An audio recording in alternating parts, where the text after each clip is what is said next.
ఆ ఎంపీ ఎమ్మెల్యేల మధ్య కొనసాగిన మాటల యుద్ధం ఇప్పుడు తారాస్థాయికి చేరుకుంది. నువ్వొకటంటే నేను మరో రెండంట అనేలా ఒకరిపై మరొకరు దుమ్మెత్తి పోసుకుంటున్నారు. ఇకపై నిన్ను నియోజకవర్గంలో తిరగనివ్వబోనని ఎమ్మెల్యేను ఎంపీ వర్గం బెదిరిస్తోందని సమాచారం. ఈ నేపథ్యంలో స్వయంగా ఆ ఎమ్మెల్యే మీడియాతో మాట్లాడుతూ నన్ను మట్టుబెట్టారని చూస్తున్నారంటూ సంచలన ఆరోపణలు చేశారు. చంద్రబాబు ప్రభుత్వ అరాచక పాలనకు నిదర్శనంగా నిలుస్తున్న తిరువూరు రాజకీయం రాష్ట్ర వ్యాప్తంగా చర్చనీయాంశంగా మారింది. ఎన్టీఆర్ జిల్లా తిరువూరులో ఎంపీ కేశినేని చిన్ని వర్గానికి ఎమ్మెల్యే కొలికపూడి వర్గానికి మధ్యన గొడవలు పరాకాష్ఠకు చేరుకున్నాయి.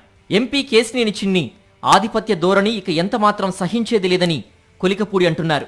విజయవాడ పార్లమెంటు పరిధిలో 7 నియోజకవర్గాలున్నాయని, అయితే ఎంపీ కేశినేని చిన్ని ఒక్క తిరువూరు నియోజకవర్గంపైనే ఫోకస్ పెట్టి పెత్తనం చేస్తున్నాడని గత కొంతకాలంగా కొలికపూడి శ్రీనివాసరావు మండిపడుతున్నారు. అంతేకాదు ఎంపీ తన మనుషుల ద్వారా మట్టి, ఇసుక, మద్యం, రేషన్ బియ్యం మాఫియా, పేకాట శిబిరాలు నడిపిస్తున్నారని, ఎంపీ కనుసన్నల్లో జరుగుతున్న మాఫియా పనుల్ని తాను బయటపెట్టడం వల్లే తనను టార్గెట్ చేశారని కొలికపూడి విమర్శిస్తున్నారు.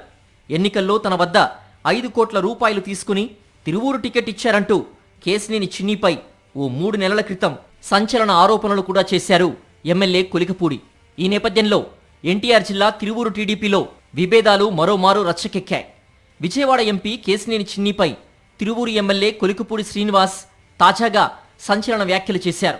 నెమలి శ్రీ వేణుగోపాల స్వామి ఆలయంలో పట్టు వస్త్రాల పంచాయతీ ఘటన తర్వాత తనపై దాడి చేయడానికి ఎంపీ మనుషులు కుట్ర పన్నారని ఎమ్మెల్యే ఆరోపించారు.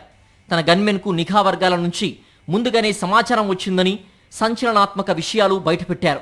ఇటీవలే వేణుగోపాల స్వామి కళ్యాణం జరుగుతున్న సమయంలో కరెంటు నిలిపివేసి కొందరు తనపై దాడికి ప్రయత్నించారని కొలికపూడి ఆవేదన చెందారు. అయితే పోలీసులు ముందుగానే హెచ్చరించడమే కాకుండా ఆ ఘటన జరగకుండా అడ్డుకున్నారని అన్నారు. ప్రోటోకాల్ ప్రకారం ఎంపీ కేశినేని చిన్ని చేతిలో నుంచి పట్టు వస్త్రాలు తీసుకున్నానని, అయితే ఆ విషయం ఎంపీకి ఆయన మనుషులకు మింగుడు పడడం లేదని, వారు ఇతరులకు ఫోన్లు చేసి జనాన్ని సమీకరించారని కొలికపూడి ఆరోపించారు. తనను మట్టుబెట్టే కుట్ర పన్నారని అన్నారు. తన ప్రాణాలకు ముప్పు ఉందని ఆందోళన వ్యక్తం చేశారు. గారి కార్యాలయం నుంచి తిరువూరు నియోజకవర్గంలో ఉన్న 4 మండలాల్లో కొంతమందికి ఫోన్లు చేసి జనాన్ని సమీకరించమని, ఎమ్మెల్యే మీద దాడి చేయమని ఎందుకు చెప్పారు? ఈ విషయం తెలిసిన నిఘా వర్గాలు నా గన్మ్యాన్కి ఫోన్ చేసి గొడవలు జరుగుతాయని చెప్పారు కానీ, దాడి జరగవచ్చు అని చెప్పారు కానీ, జాగ్రత్తగా ఉండండి అని చెప్పారు కానీ నాకెందుకు భద్రత కల్పించలేదు. పూడి శ్రీనివాసరావు పార్టీని ధిక్కరిస్తే లేదా పార్టీ లైన్ దాటితే చంద్రబాబు నాయుడు గారు నా మీద చర్య తీసుకుంటారు. లేదు తప్పు చేస్తున్నారని పార్టీ నాయకత్వం నాకు చెప్తే నన్ను సరిదిద్దుకుంటాను. తనపై జరిగే దాడి గురించి తన గన్మెన్కు ప్రభుత్వ నిఘా వర్గాల నుంచి దాదాపు 15 సార్లు ఫోన్లు వచ్చాయని కొలికపూడి అంటున్నారు. అలాంటి సమాచారం ఉన్నప్పటికీ తనకు ఎందుకు భద్రత కల్పించలేదని ఎమ్మెల్యే కొలికపూడి ఏకంగా చంద్రబాబు ప్రభుత్వాన్ని ప్రశ్నించారు. ఎవరి ఆదేశాలతో తన భద్రతను తొలగించారో చెప్పాలని కొలికపూడి డిమాండ్ చేసిన నేపథ్యంలో చంద్రబాబు ప్రభుత్వ అరాచకాలపైన సర్వత్రా చర్చ జరుగుతోంది.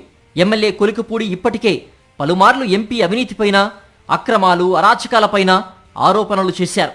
అయినా సరే చంద్రబాబు పట్టనట్టుగా ఉండడం పట్ల రాజకీయ విశ్లేషకులు విస్మయాన్ని వ్యక్తం చేస్తున్నారు.